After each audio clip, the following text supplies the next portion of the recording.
Hello and welcome back to the World Cement podcast with me, your host David Bisley, Senior Editor of World Cement. In this episode, I'm joined by Sayak Datta, partner at Roland Berger, and we're going to be heading over to Southeast Asia to explore the state of the cement industry there and highlight some key themes for success for operators in the region. I just wanted to take a moment to remind you to register for World Cement. It's free of charge and gives you access to the latest issues of World Cement, both in print and online. Every issue comes packed full of regional analysis, technical articles, project case studies, and the latest industry news. Simply head over to worldcement.com, click the magazine tab, and register today. It's as simple as that. Happy reading. Sayak, delighted to have you with us. Welcome to the World Cement podcast. Thank you, David. Delighted to be here as well, and I'm looking forward to our session today. Excellent. As always, before we get into the big issues, we like to begin with a little bit of an introduction. So please tell us a bit about Roland Berger and what it is that you guys do.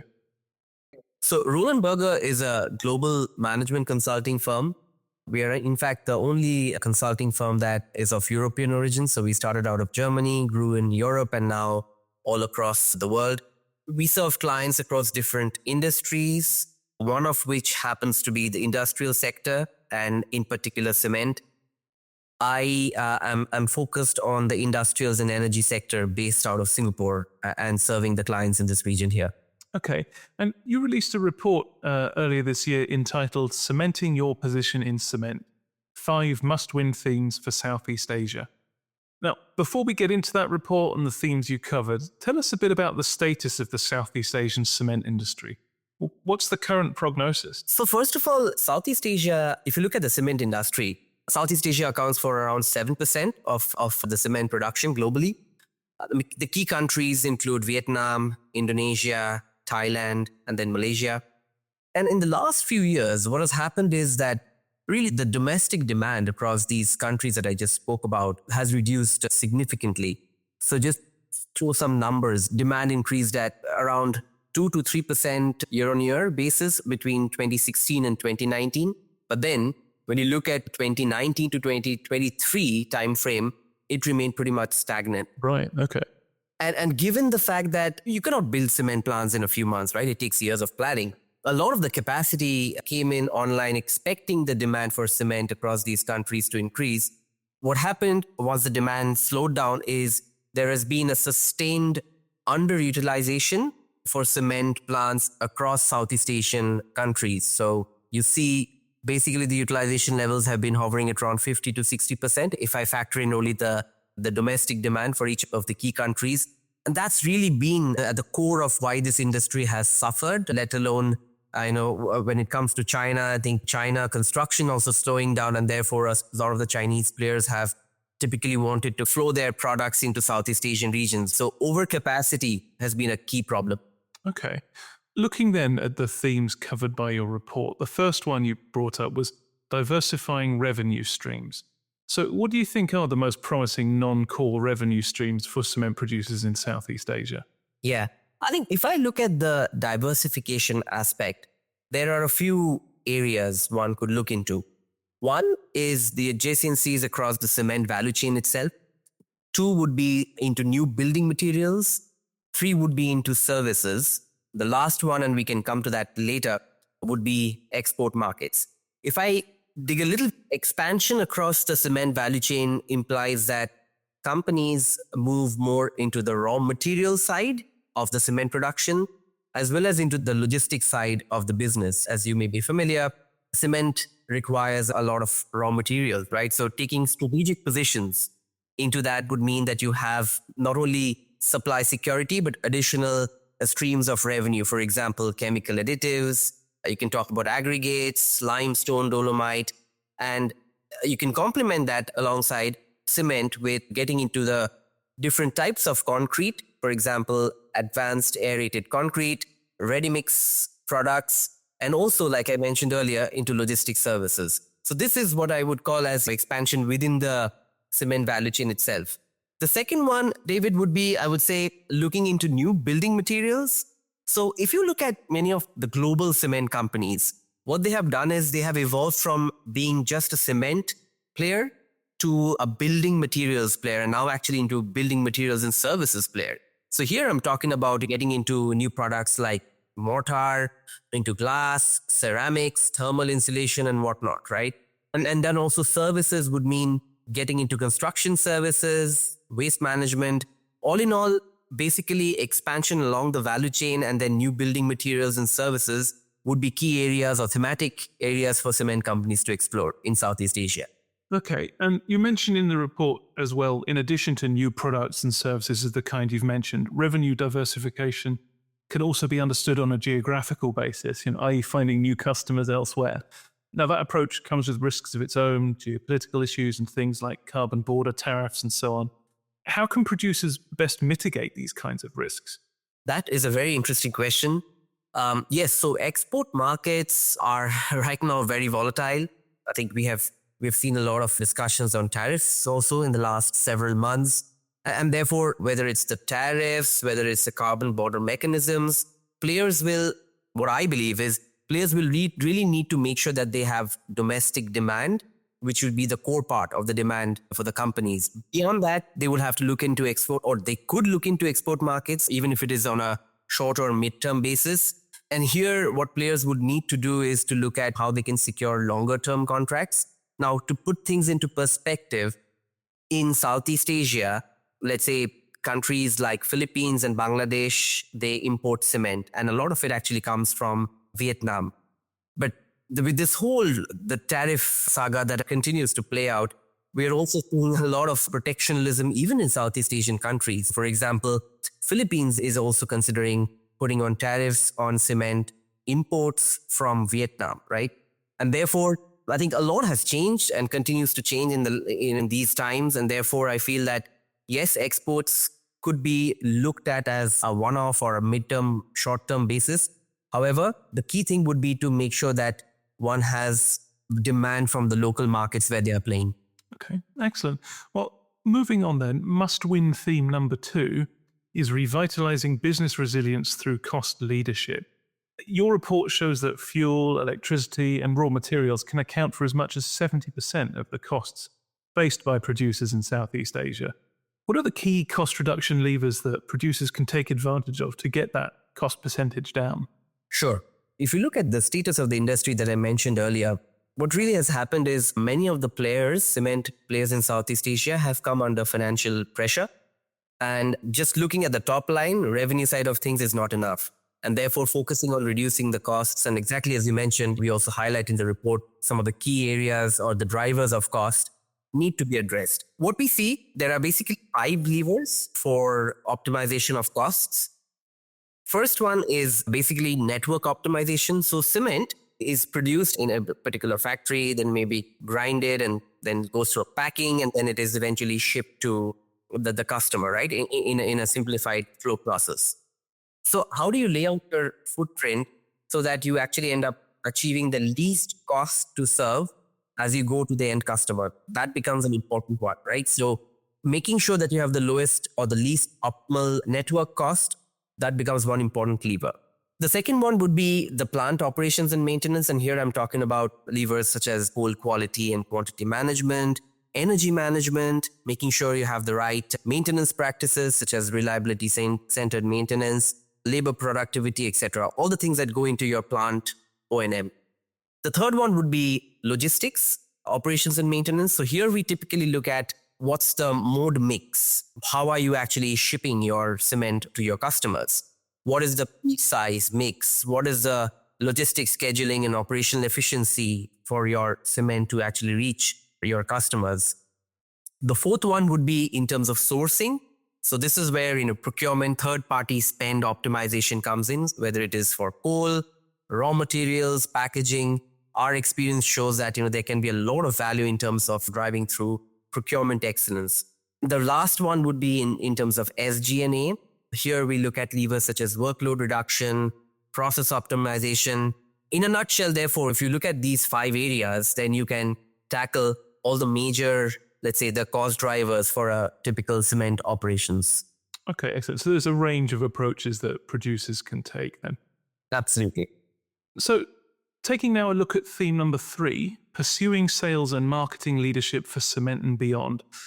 How important is it to modernize retail channels and digital sales in what is a largely commoditized sector like cement?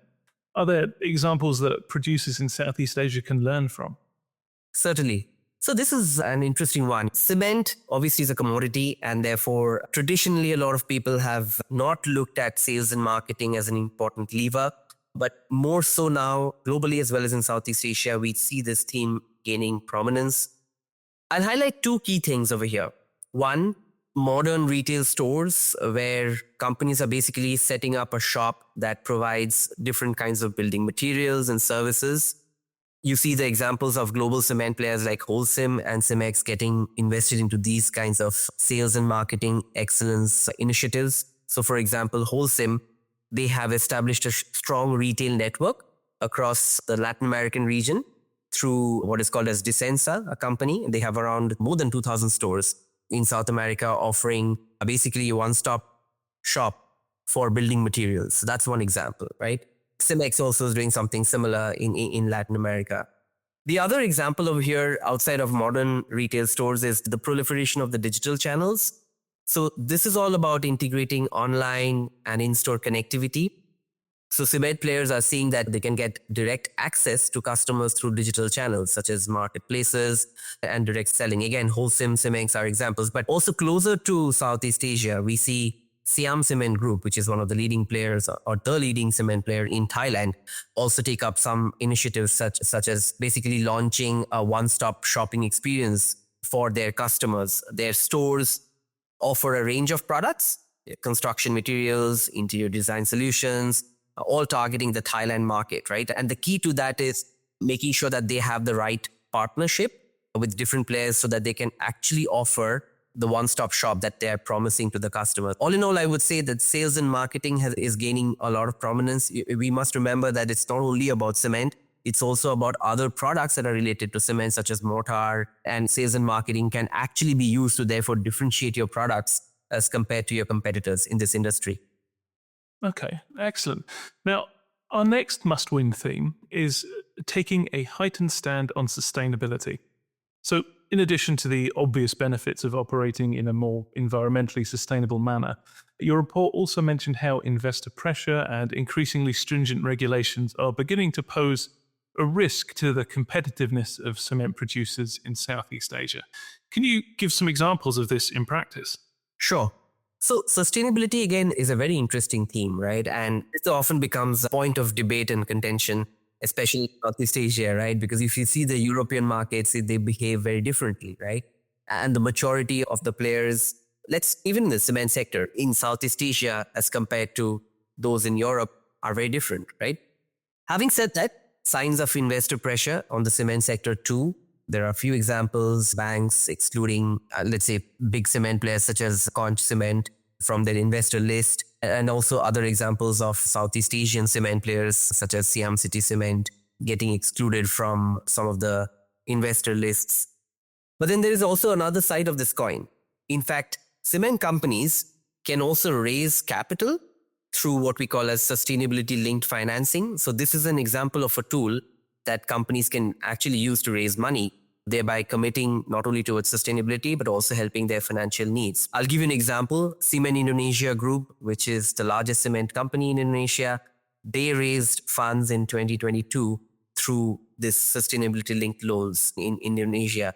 So therefore, while there is still a way to go, we are seeing increasing signs of investor pressure, even in Southeast Asia and the cement sector as we speak. Okay.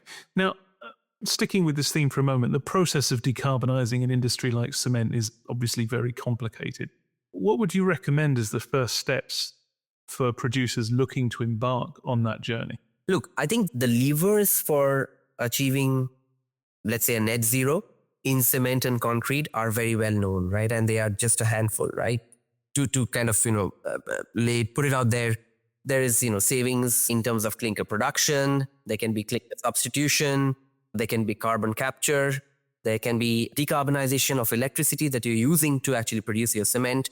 efficiency in terms of concrete production, and finally efficiency in terms of design and construction, right? Now, when it comes to cement players in Southeast Asia achieving, let's say, lowering their emissions, right? We have to actually follow a practical approach, because in Southeast Asia, in any of these countries here, we don't have carbon pricing as yet, right? Unlike in Europe. And therefore, the way we see the pathway for players to achieve lower emissions is first to make sure that you have targets set at the national and the sectoral and company levels with regard to the emissions reduction from your cement sector. It can be actually the overall industrial sector and then the cement sector. And then actually focus on relatively more quick win initiatives. So these would include promotion of production of low clinker factor cement by what we call as SCMs. These are basically supplementary cementitious materials and alternative clinker materials, for example, like hydraulic cement. Alongside this, you can also get into other standardization of the definition of what is low carbon and concrete, making sure that there is transparency and alignment across the ecosystem, stimulating the demand for low carbon cement and concrete through, let's say, state-owned funded projects, green procurement, as we call them. And then at a later stage, you focus more on the net zero aspect, because to achieve net zero from this sector, the only way to do that is actually carbon capture. Sure. And make sure that you can capture the carbon economically. You'll need a carbon price north of 120 to 150 US dollars per ton, which we don't have in Southeast Asia, and doesn't seem like we will end up in that stage in the next couple of years. So therefore, a practical approach towards ensuring whatever we can do now to lower the emissions from cement and concrete, and then a longer time frame look into the net zero aspect, I think that would work for Southeast Asian players. Sticking with the theme of sustainability for just a little bit longer, and we did touch on this earlier as well, how should exporters in Southeast Asia prepare for things like the EU's carbon border adjustment mechanism and similar measures that might emerge in other regions? Yeah, I think, look, again, given what we are hearing the last few months on tariffs, the world may be going towards more of protectionism than what we had thought a year back. Yeah. And therefore, anything to do with export markets needs to be looked at very carefully. Right now, to your specific question, I think two things I would like to highlight here. First, any player that intends to export cement should look into the economics carefully. By that, what are the landed costs of my cement based on my cost of production, logistics, any kind of tariff, carbon adjustment, duties, all of that, right? And therefore, what is my landed cost? And am I really going to be competitive in the export market that I have been targeting or I intend to target? And with this, what also needs to be thought through is how much carbon reduction do I need to have in terms of my cement or the product that I'm exporting to make this really competitive in the export market, right? So that assessment of the landed costs has to be done very carefully, right? And thinking through different scenarios becomes very important. The other aspect is players can look into producing different cement grades. So for example, in Thailand, they are producing what is called as hydraulic cement, which has lower carbon footprint. All in all, basically, players can look into producing lower carbon grades of cement that could actually be exported to countries where there is a bit more sensitivity around, let's say, the carbon footprint in the cement, right? So these are factors that players will need to consider if they are serious about exporting into regions such as Europe or outside. Okay, excellent. Our fifth and final must-win theme is exploiting AI and machine learning to turbocharge smart cement production. What would you say are the most immediate and realistic AI use cases for cement producers today? Sure. So AI, it's made a lot of impact in the last several years across different industries. The cement industry has been lagging a little bit, but it's picking up as we speak. And a lot of players globally are now getting very serious into the AI aspect, and it can actually drive tremendous value. And I'll highlight a few examples. Safety is important in this business, right? And AI can help improve workforce safety. So examples over here would be AI-powered drones that can perform high-risk inspections in hazardous areas. But beyond safety also, we are seeing more and more applications of AI into the production and operational aspects in cement plants. I'll just highlight a few examples. Fuel cost optimization. So there are different use cases that we see. Cemex, Heidelberg Materials, they are using tools such as reinforcement learning to stabilize the combustion, reducing the heat required. This can end up reducing essentially generating savings for fuel, 1 to 3%, let's say, per ton of clinker. So that's an area that we're looking at with regard to fuel cost optimization. Maintenance is another important area. We see, again, global players like Heidelberg, Cemex, Ultratech applying machine learning for sensor-based failure production. And we see that 5 to 10% reduction in unplanned downtime in cement plants can be achieved through AI applications. Not only that, you can actually also reduce the maintenance costs, right, by applying AI techniques.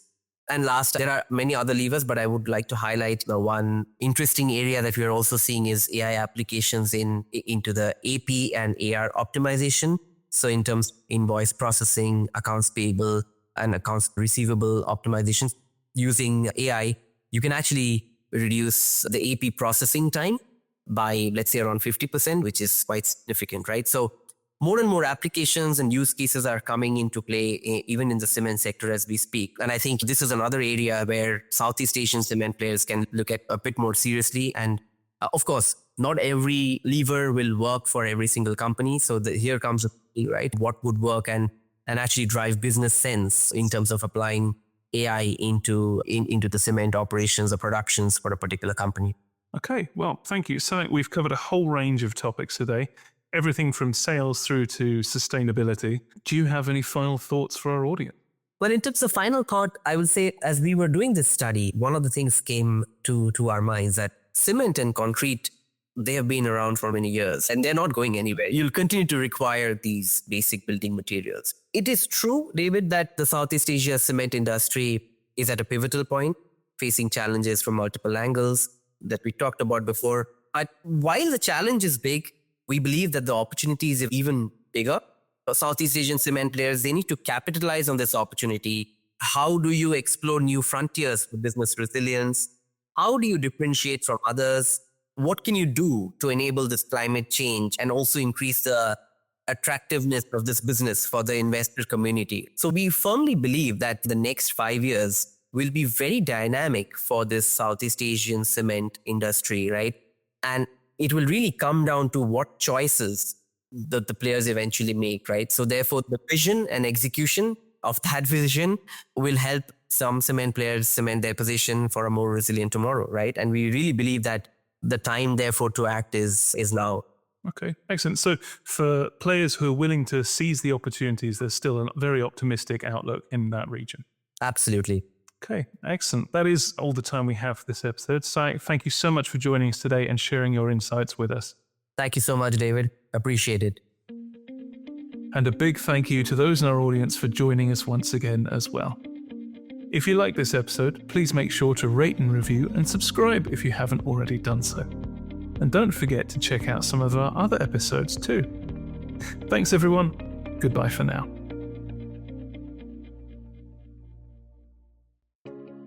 I just wanted to take a moment to remind you to register for World Cement. It's free of charge and gives you access to the latest issues of World Cement, both in print and online.